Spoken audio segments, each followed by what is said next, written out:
Thank you very much, Mr Deputy Speaker. COVID cases in India began to soar at the start of April, so why were Pakistan and Bangladesh added to the red list at that time, but not India? Was it because of the Prime Minister's planned trade visit? After finally adding India to the red list on the 19th of April, it didn't take effect until the 23rd. How many people arrived from India in those days trying to escape going into hotel quarantine? When I previously raised the issue of applying hotel quarantine to all travellers, the Secretary of State claimed the current system was protecting the UK. Does he now accept that the entry and community spread of the Indian variant shows this simply isn't the case, and that having a negative test doesn't rule out that travellers are carrying COVID? SAGE has stated that evidence shows the B1617.2 Indian variant is up to 50% more infectious than the Kent variant, and have advised that, as in Scotland, areas with rising cases should remain under COVID restrictions. The Indian variant has been doubling every week despite lockdown, so why is he ignoring SAGE advice and opening up areas like Bolton that have exponential growth?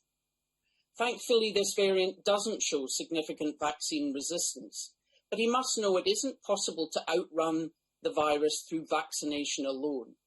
With those up to 35 not eligible for surge vaccination, this leaves a large pool of unvaccinated people in whom the variant can spread. And even those who receive a vaccine in the coming weeks, it will take 2 to 3 weeks before they are protected. Does he not accept that this variant is in danger of surging and that without local travel restrictions will spread to other areas? While it's good news that fully vaccinated people aren't ending up in hospital, just letting it spread among young adults could allow the evolution of yet another UK variant. Secretary of State. Thank you, Mr Deputy Speaker. I answered these questions in the response to the honourable gentleman. The truth is that when we put Pakistan on the red list, and indeed Bangladesh, the positivity of those arriving from Pakistan and Bangladesh was 3 times higher than from India. That's why we took those decisions. And of course that decision was taken before the Indian variant became a variant under investigation, let alone a variant of concern.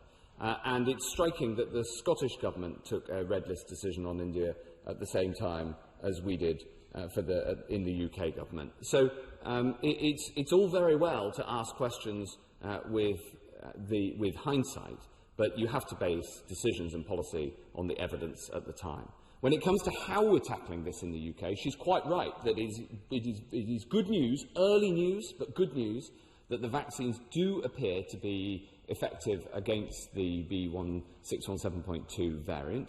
And I'm obviously pleased about the evidence that we've seen, but we're vigilant about that. And I'm very glad that the approach that we're taking now in Bolton and in Blackburn worked in South London against the South African variant.